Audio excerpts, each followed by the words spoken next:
Olá, amigos e amigas, mais uma Hora do Café. Um papo informal sobre temas do momento. Hora do Café é um tempo para refletir e conhecer. Sabe aquele papo polêmico ou não? É aqui. Vamos tomar um café especial?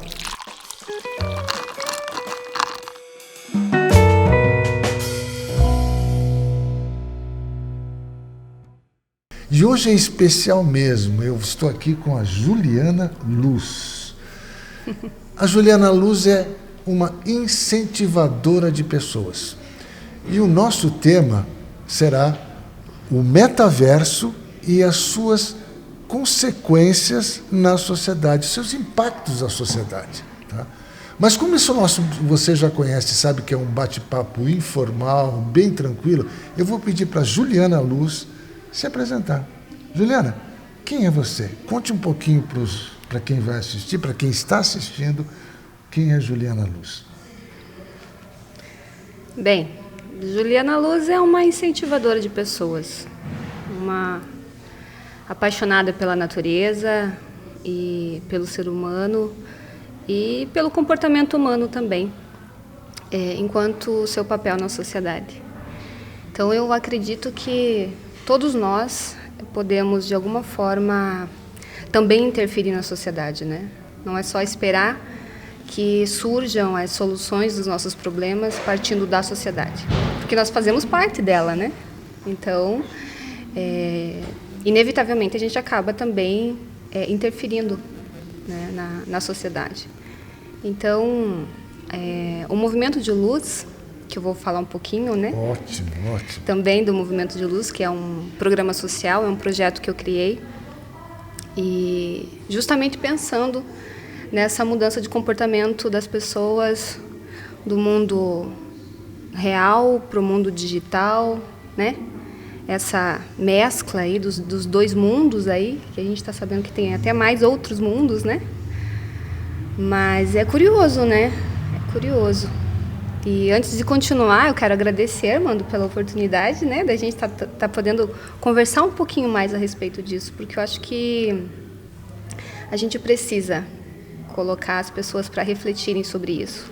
E o que eu acho que é importante, Juliana, é que é justamente o papel que eu gostaria de transmitir para as pessoas, de ter um espaço informal, nada de formalidade, a gente está aqui num lugar bem tranquilo, bem sossegado, informalmente. Vocês vão ouvir que de vez em quando tem algum barulho.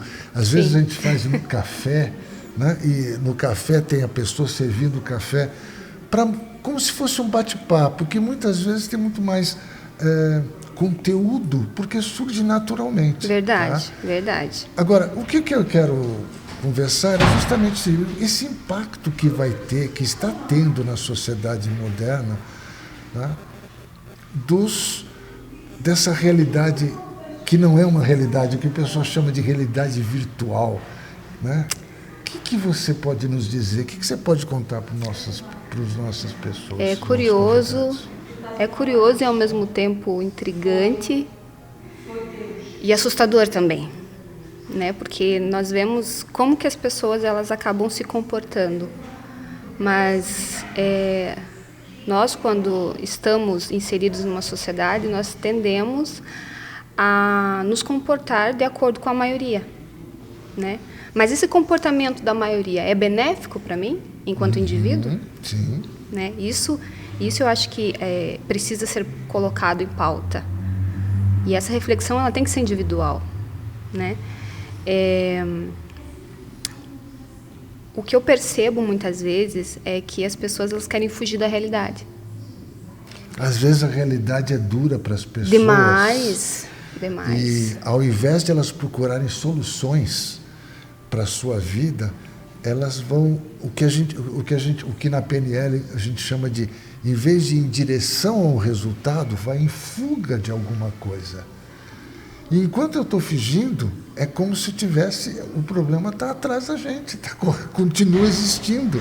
Sim. Eu posso ir para qualquer lugar, mas a fuga não vai me levar a nenhuma solução. A gente percebe que o mundo já estava caminhando, né, para essa revolução tecnológica, né? essa nova era do conhecimento, né? Com a vinda das redes sociais, esse compartilhamento de informações e, consequentemente, também de conhecimento, a gente percebe que já estava caminhando para isso. Só que com a vinda da pandemia isso se agravou, né? Acelerou o processo. E como é que fica a nossa mente com relação a essa mudança drástica, né? Por conta da pandemia?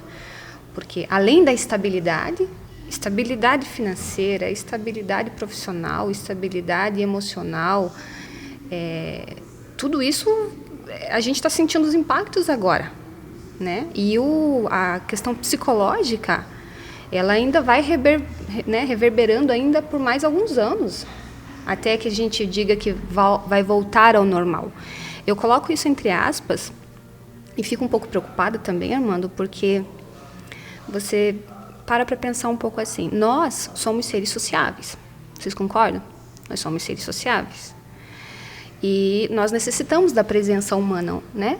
Essa interação, né? O toque físico, sim, esse contato, ele é importante para nós. A partir do momento que a gente muda a nossa rotina e caminha para um mundo virtual, e a gente percebe que tudo ali acontece muito rápido, né? Se eu gosto de alguém, eu passo a seguir essa pessoa, eu tenho acesso a essa pessoa, eu posso mandar mensagem para ela, tudo isso é muito bom. Ao passo que se eu não gosto, eu excluo, eu deleto, certo? Ok, só que tem uma isso coisa, é muito rápido. Quando você deleta, não é que ela deixou de existir. Exatamente, porque no mundo real... No mundo real ela continua. É interessante o que você colocou, algo que para mim ficou muito claro com as minhas interações, com os meus estudos, com aquilo que eu costumo ler, de que para algumas pessoas isso se torna até uma doença, ao invés de ser um benefício, né? E, eu gosto de lembrar uma história que agora você, contando isso, eu conheci uma pessoa que ele tinha uma namorada que de repente ela perdeu uma série de pessoas que bloquearam ela ou que deletaram ela de uma determinada rede. Ela entrou em pânico, porque agora ela deixou de ser importante para aquelas pessoas. E eu falei, mas espera aí, será que isso é tão importante? O quanto os impactos, né, psicológicos, sim, eles causam, né? Porque isso é complicado, porque como a gente vive no mundo real e no mundo digital, né, você não pode se comportar da mesma maneira. Sim. Os reflexos, por exemplo, eu não gostei do que tal pessoa falou, e eu bloqueio ou excluo ela do meu ambiente virtual, eu não posso fazer isso com os meus pais, por exemplo, ou com meus irmãos. Se eu tenho uma opinião diferente da deles, eu não tenho um botão ali de delete ou de exclua, né?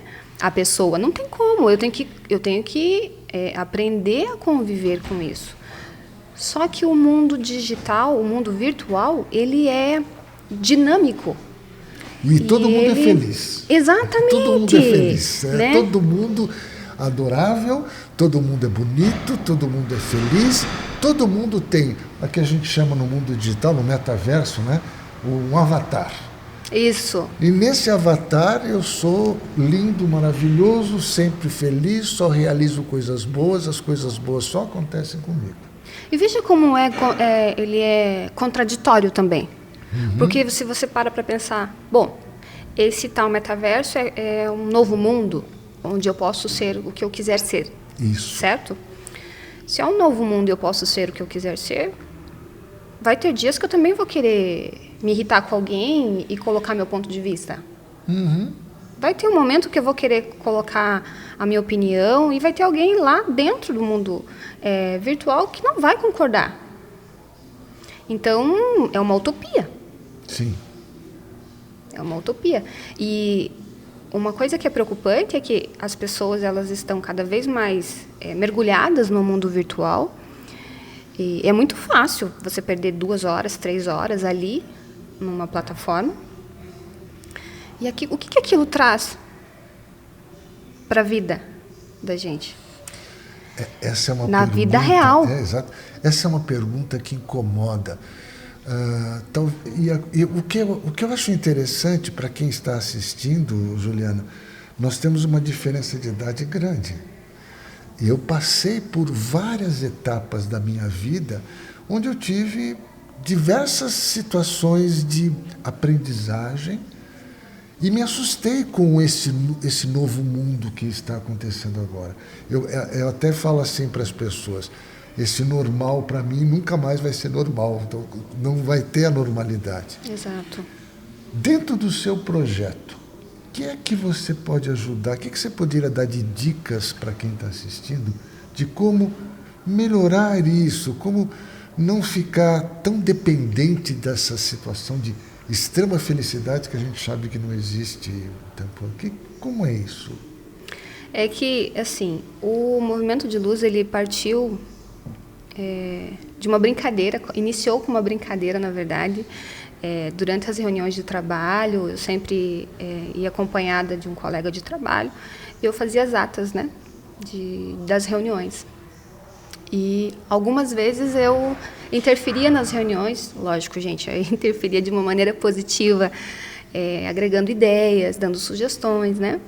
E quando eu saía das reuniões, esse meu colega, ele dizia assim, você tem uns movimentos muito interessantes, porque você tem umas sacadas, a sua percepção, muitas vezes, elas são muito assertivas. E aí você coloca na reunião, a gente tem tido muitos ganhos, né, durante as reuniões com a sua participação. Então, e ele sempre falava dos meus movimentos, como se os meus movimentos sempre contribuíssem para algo positivo, né? E, na época, nós trabalhávamos com projetos para os povos e comunidades tradicionais. Uhum. Então, até o nome, né, nós fazendo uma análise do nosso estado e do Brasil também, eu acho que não é diferente a visão. Tudo que é regional, tradicional, da terra, que tem uma cultura, uma herança, que traz a ideia de tradição, é mais valorizado. Então, quando nós começamos a tratar alguns projetos para essas comunidades, que são quilombolas, ciganos, indígenas, né, ribeirinhos, pescadores, né, enquanto eles estavam sendo tratados de maneira isolada, a apresentação ela não estava sendo tão assertiva. A partir do momento que a gente começou a tratar todos eles como povos e comunidades tradicionais, isto é, tem uma história, tem uma cultura, né, que merece ser respeitada. Tudo isso é como se fosse um passe de mágica. As pessoas passaram a abrir mais as portas, a querer ouvir, a querer saber um pouco mais sobre as comunidades. Então, nós tivemos um ganho muito bom nesse sentido. E, durante a pandemia, eu presenciei uma situação onde, no início da abertura dos comércios, restaurantes, os bares, enfim, eles estavam reabrindo as portas. Só que depois de quase um ano fechado, né, como reabrir, né, como fazer com que a economia do Estado ela volte à ativa, não é assim da noite para o dia, né? Uhum. As pessoas estavam todas em casa, a maioria estava em casa. Então, estavam retomando aos poucos. Não tinha como contratar as pessoas para receber um fluxo muito grande de pessoas no início, né? Então, no restaurante que nós estávamos, chegou um grupo de pessoas, uma mulher com um grupo de 10 pessoas. E ela surtou, porque ela não tinha sido atendida no horário. Foi feito o pedido e o restaurante ele lotou, né? Uhum. A boa notícia é que o restaurante lotou, mas a má notícia que nós acabamos presenciando foi que ela surtou porque ela não tinha sido atendida ali, a toque de caixa. E o dono do restaurante foi até a mesa e falou assim, olha, eu sinto muito, está demorando os pratos, é que eu estou com 2 funcionários apenas e não tenho como atender a toque de caixa, mas está chegando. Porque eu vou abrir aqui, vou pegar meu telefone, eu vou abrir uma live aqui, vou falar mal do seu restaurante, porque onde já se viu eu deveria ter prioridade. Trouxe 10 pessoas para o seu restaurante e você não está me atendendo como eu mereço. Nossa, todo mundo ficou assim, né? Chocado. Como assim, né? Ela está tendo essa atitude, né? Mas o que a gente pode perceber desse comportamento? Estava todo mundo fechado. Né? A grande maioria das pessoas estavam fechadas em casa. Não aguentava mais. Queria sair. E no querer sair, diante daquela pressão que a gente estava passando, em algum momento alguém ia surtar em algum lugar. Sim. Então, todo mundo tinha que estar exercendo a empatia. Todo mundo tinha que estar exercendo o respeito. Todo mundo tinha que estar, né, exercendo o cuidado. E aí eu olhei para aquela cena e eu falei, gente, isso é preocupante demais. Nós precisamos de um novo código de ética. Nós precisamos de um código de ética social onde as pessoas, ao entrar em contato com esses conceitos, ela abrace a ideia e isso faça com que ela fique mais fácil a interação dela com outras pessoas. Porque todo mundo estava instável, né? Com medo. Com medo. E tem uma coisa interessante que eu acho que você está tocando, que na medida que você foi falando, eu fui lembrando. Não quer dizer que a gente tem que pegar e abandonar a informática, abandonar as redes sociais. Não, muito pelo contrário. Mas utilizá-las de uma forma que produza conhecimento e produza crescimento, desenvolvimento você falou uma coisa aqui, de uma nova ética, de buscar novos exatamente, buscar novos valores. Porque o que eu percebo é que nem mesmo a religião hoje está dando conta. Sim. E isso é preocupante demais. Porque quando as pessoas elas passam do mundo real para o mundo virtual, esse mundo virtual, nós acabamos tendo contato com muitas religiões, muitas ideias, muitos pontos de vista, muitas culturas, né? E o que isso traz de bom para mim? Isso é bom? Isso vai me colocar em dúvida? Não vai? Isso vai me deixar mais ansioso? Quando a dúvida é positiva, ou seja, quando eu imagino o seguinte, eu tenho trabalhado muito com pessoas, com coaching, com mentorias. Quando a dúvida é positiva, o que eu chamo de dúvida positiva? Eu chamo daquela dúvida em que as pessoas, ao refletirem, vão buscar novas soluções. Sim. Ou soluções que possam trazer satisfação, plenitude, crescimento, aquilo que a pessoa deseja.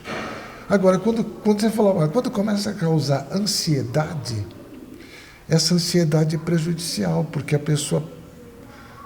Eu imagino o seguinte, o que acontece quando a gente vai para Aí vamos falar do metaverso. Você aperta botões e rapidamente você tem a resposta. No momento atual que a gente está vivendo, essas respostas não são imediatas. O computador é fácil, mas no nosso dia a dia, o que eu falo para vocês, eu falo para você, eu falo para todo mundo, no nosso dia a dia, nós ainda estamos buscando comportamentos e tentando entender essas mudanças que estão acontecendo. O mundo virtual é tudo muito rápido, como Sim. Você mesmo falou, Armando. Apertou um botão. Só que na vida real não é. Não é. E aí, é por isso que a gente fica ansioso, mais ansioso. E a exposição no mundo virtual acaba contribuindo para que essa ansiedade ela fique mais atenuada. Você sinta mais, inclusive, sintomas físicos, né, da ansiedade. A nossa sociedade está sofrendo muito com isso. A questão do aplicativo do WhatsApp mesmo. Na Europa não pegou tanto como pegou aqui. Uhum. Se você vai passear em Portugal, se você vai para a Espanha, qualquer país da Europa, é normal, é como um aplicativo como qualquer outro. É o horário comercial ali, das 8 às 5. Por quê? Se é urgente, me liga. Uhum. Não manda mensagem. Outra coisa mais ilógica é o áudio.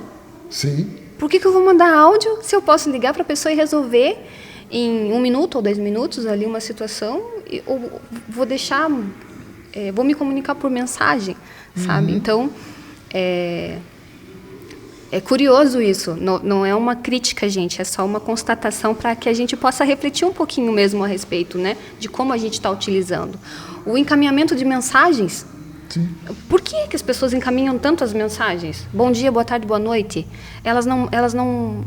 Eu resisti muito, sabe? Quando começaram essa questão de mandar mensagem, encaminhar somente, eu falava assim, gente, se você quer falar comigo, me manda um bom dia, escreva, bom dia, Juliana. Tudo bem com você?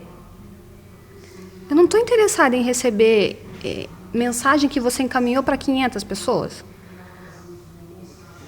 O que isso agrega, sabe? E que é interessante nessa história toda que você está me contando, que a gente olha e fica... Eu recebi um monte de coisas. Eu recebi, estou encaminhando. Tá, mas você está encaminhando por quê? Exatamente. Não, sabe, para quê, né? Eu gosto de contar uma história, acho que eu estou encaminhando. até comentei com vocês, acho que numa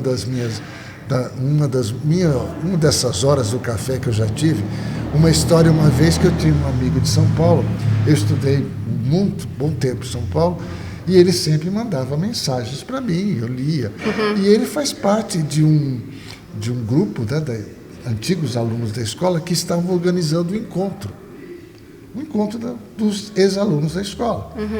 E eu queria participar, vou aproveitar, numa das minhas viagens para São Paulo, vou aproveitar. E foi interessante que um dia ele mandou uma mensagem para mim, contando uma história que ele tinha desistido de tudo, que ele ia largar tudo, que a vida dele não tinha mais nada, não tinha valor nenhum, que ele ia agora. Nossa.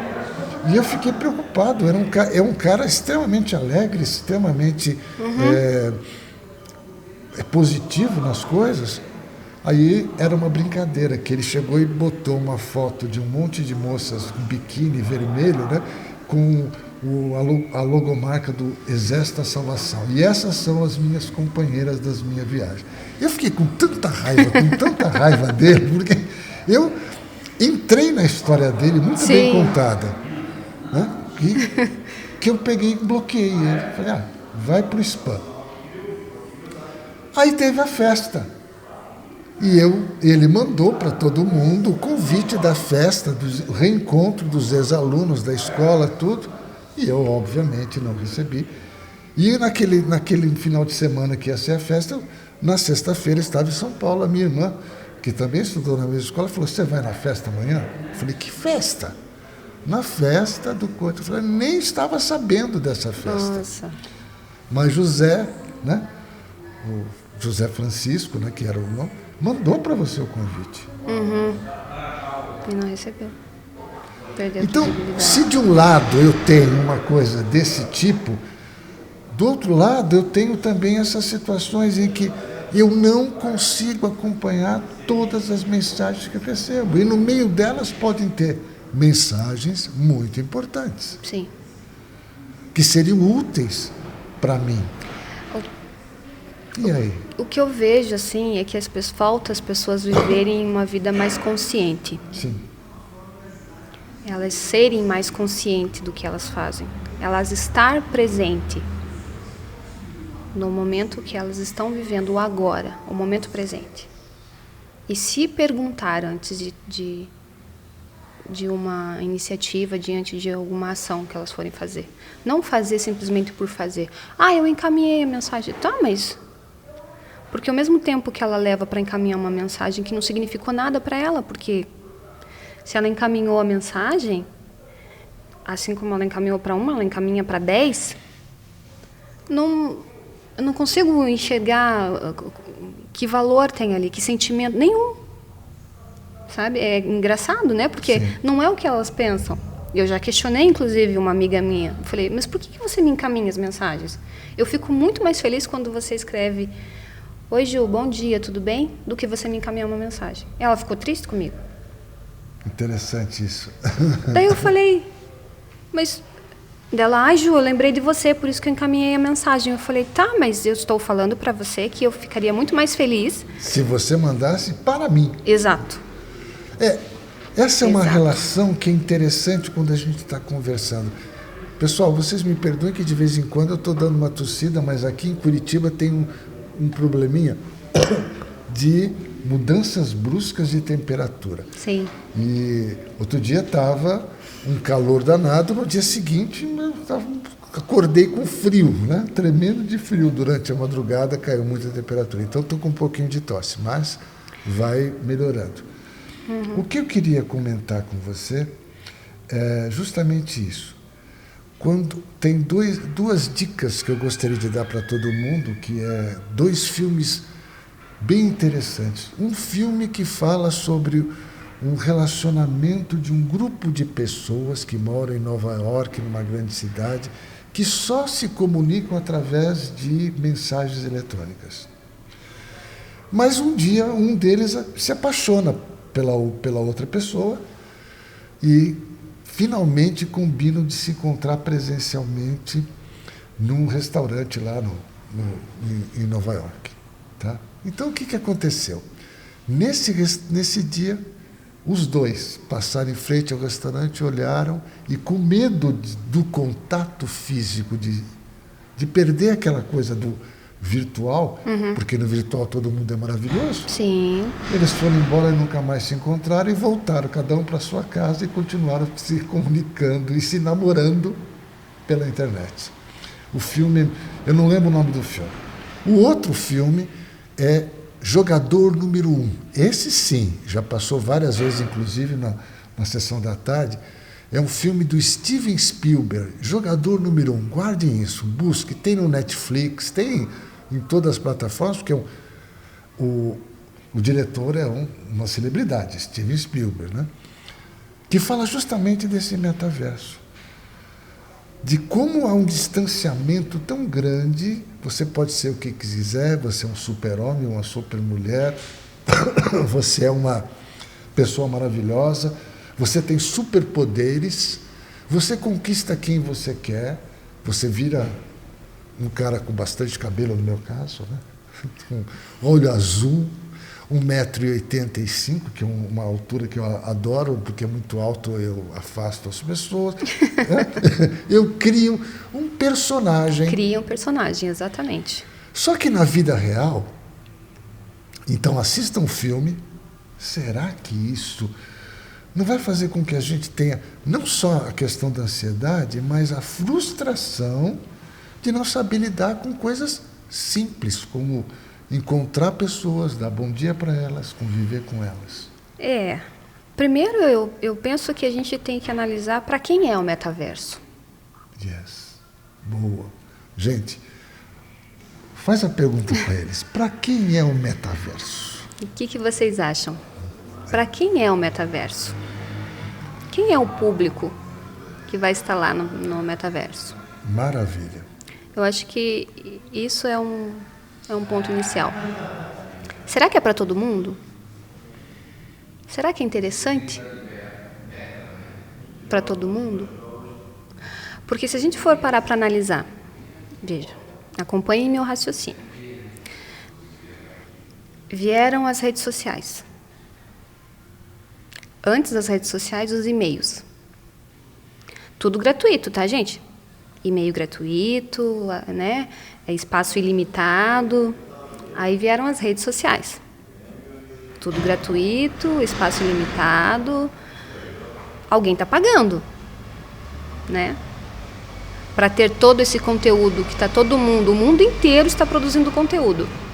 Não vamos entrar no mérito se é um bom conteúdo, se não é um bom conteúdo. Nós já sabemos que no Brasil o que funciona muito mais é a questão, tudo que é polêmico, humor, essas coisas assim, tem muito mais visualização. Agora, essa questão do para quem é e como vai ser usado, veja, eu não acreditaria em metaverso se não houvesse a pandemia. Uhum. Eu vou falar algo aqui que você vai ficar pensando, tem sentido ou não tem sentido? Com a pandemia, tudo fechou. As empresas foram obrigadas a se reinventar e moldar novos sistemas de trabalho onde as pessoas tivessem que trabalhar de casa e produzir, certo? Muitas e muitas empresas começaram a medir a produção de seus funcionários em casa, Não pelo dedinho, você logou aqui, então você bateu o teu ponto, né? Que é o que a gente também vê muito nas empresas, o relógio ponto. Vamos medir se a pessoa está trabalhando ou não está trabalhando, né? A comprovação é o relógio ponto. Mas agora o pessoal está em casa, né? Como é que eu vou medir isso? Não basta logar, né, no sistema da empresa, você tem que produzir. E produzir é o quê? É entregar o que você fez, através de relatório, através de produção mesmo, né? Quantos contratos você fechou, com quantas pessoas você falou. É matemática, Sim. Produção. E, juntamente com isso, a redução do custo. Porque o funcionário que não precisa se deslocar até a empresa economiza com o almoço, economiza com material de limpeza, economiza com luz, com água, enfim. Todos esses itens que são custos para a empresa, acaba sendo compartilhado com as pessoas. Com o funcionário, sim. Certo? Então, é um bom negócio para as empresas que os funcionários fiquem em casa e produzam em casa. E tem uma questão interessante, é uma reclamação que eu tenho ouvido de muita gente, que às vezes a pessoa não tem mais aquele horário comercial. Às vezes o chefe chama ele 7 horas da noite, 8 horas da noite, 9 horas, porque está cobrando alguma coisa ou lembrando de alguma coisa que ele deixou de fazer.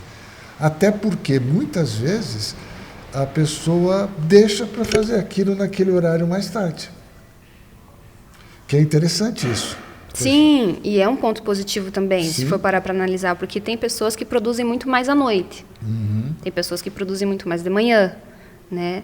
Nós temos essa variação mesmo de pessoa para pessoa, né?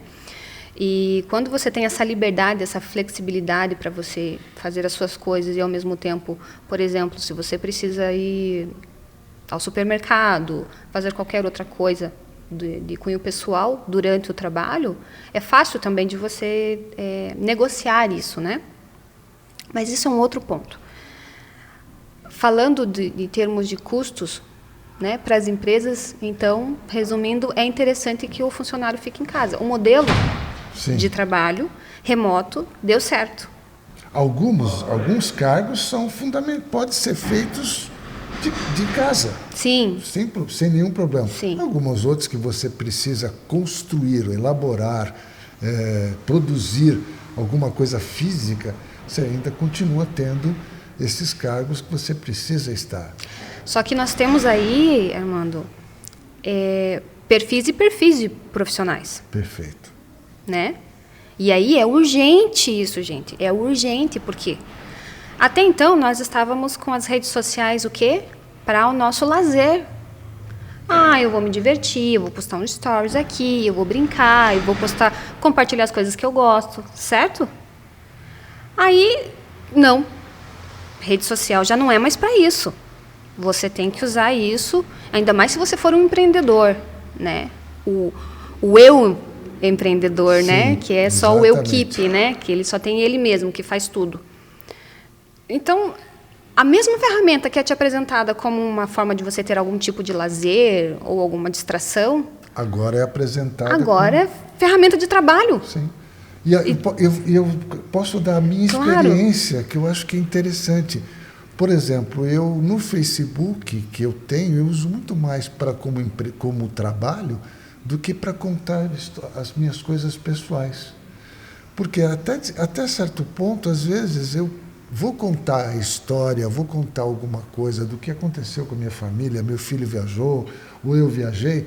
Eu não gosto muito disso. Uhum. Eu vou contar para as pessoas mais chegadas. Olha, eu estou viajando e tal, do que fazer o que muita gente faz, de contar tudo o que acontece. Levantei, olha, agora levantei. E tira foto do prato, né? E, eu vou almoçar. E daí, né?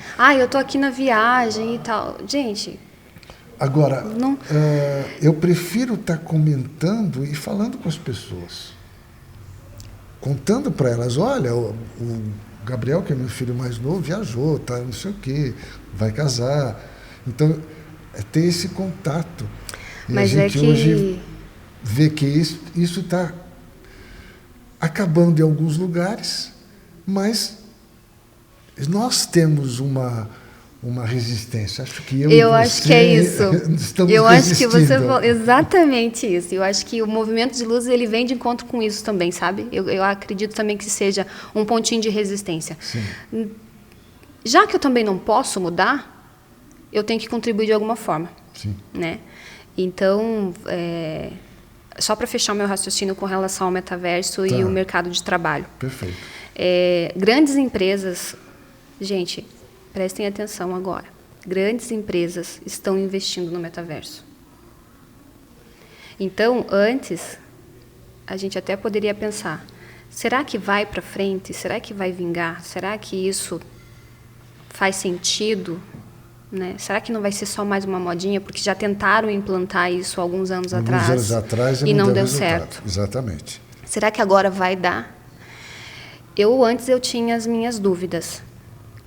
A partir do momento que eu vi que existem empresas que estão investindo em cenários, estão pagando games, né, fábricas de videogames, para colocar a marca dentro do videogame, que é um exemplo do Boticário, que já está no metaverso. A Insepa também já está no Boticário, está também na Coca-Cola com certeza está no metaverso. Né? Exatamente, já está, faz tempo, inclusive, né? Nos jogos de videogame. Então, todas essas ferramentas que a gente acha inocente. É uma garrafinha de Coca-Cola lá no GTA, por exemplo. Sim. Né? É uma mensagem. É a marca presente ali. Quando o adolescente ele sair, a primeira bebida que ele vai pedir é Coca, porque já ficou gravado na mente dele. Então, e as pessoas, a massa, ela não compreende as mensagens que são entregues. E é muito sutil. Tudo é muito sutil. É interessante quando você fala da sutileza, e aí o seu fechamento foi perfeito aqui na história. É sutil, a gente não percebe a coisa acontecendo. Ontem eu estava entrei no TikTok, e agora embaixo, alguma coisa bem pequenininha, vão aparecendo as mensagens. Você está jogando, você está assistindo alguma coisa, você está assistindo a coisa, um joguinho. E embaixo está aparecendo mensagens procurando a venda.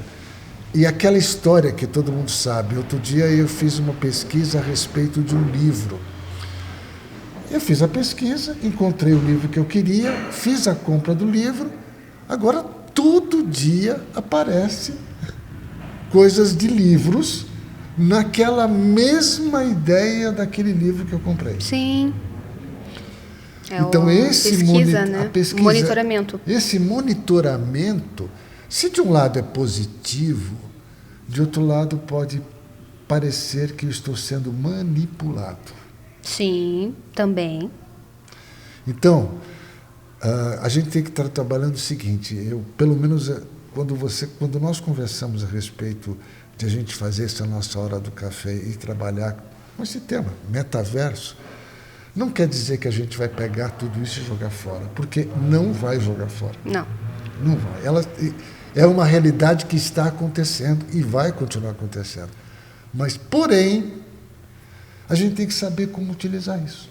E tem que usar para o bem, né? Tem que usar para o bem, porque o que eu estou vendo, pelo menos hoje, né? Especificamente hoje eu vi uma notícia que a Rússia já está considerando uma doença.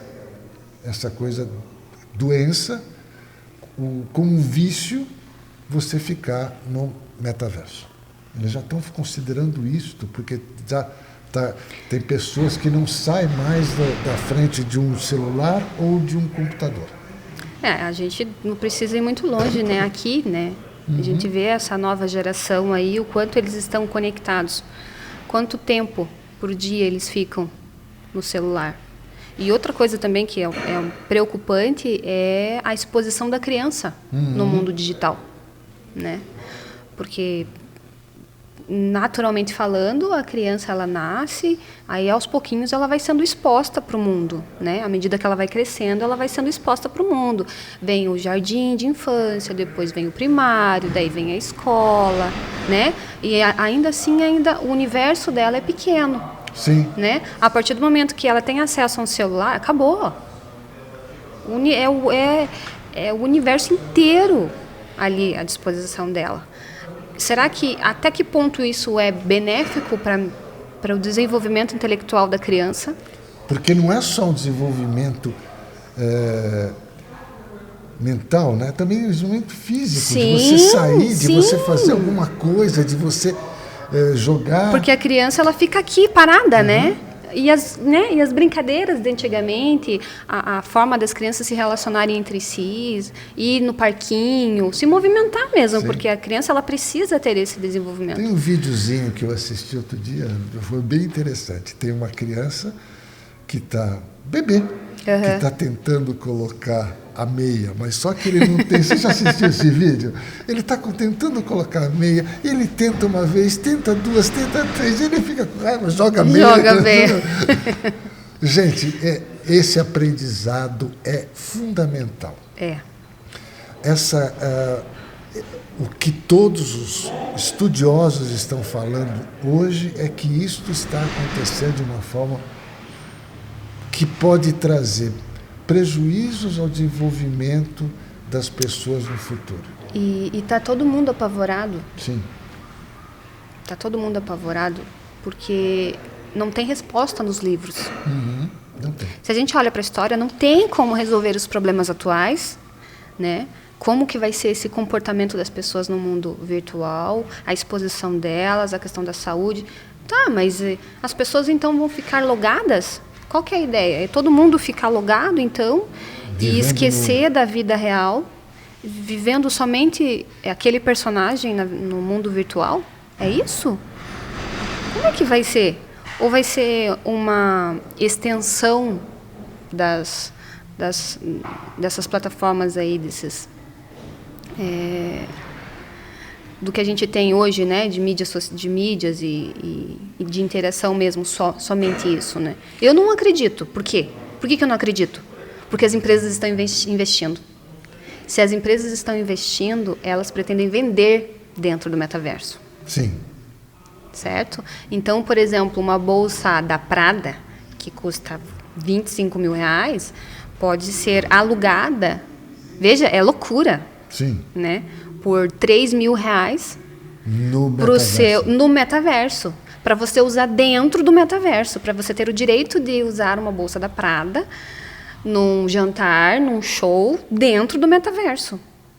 Com o seu avatar, que aquela Exato. pessoa está lá. Exatamente. Agora, eu acho que a gente já pode começar a fechar para trazer para quem vai assistir reflexões, porque não adianta, a gente não tem respostas. Eu, pelo menos, não temos respostas. Isso vai acontecer ao longo do tempo, nós vamos conseguir realizar algumas coisas. O que eu penso? Primeiro ponto, analisar com bastante profundidade aquilo que eu estou fazendo. Com bastante consciência. Consciência. Segundo ponto, levar para as pessoas alguma coisa melhor. Ou seja, qual é o benefício daquilo?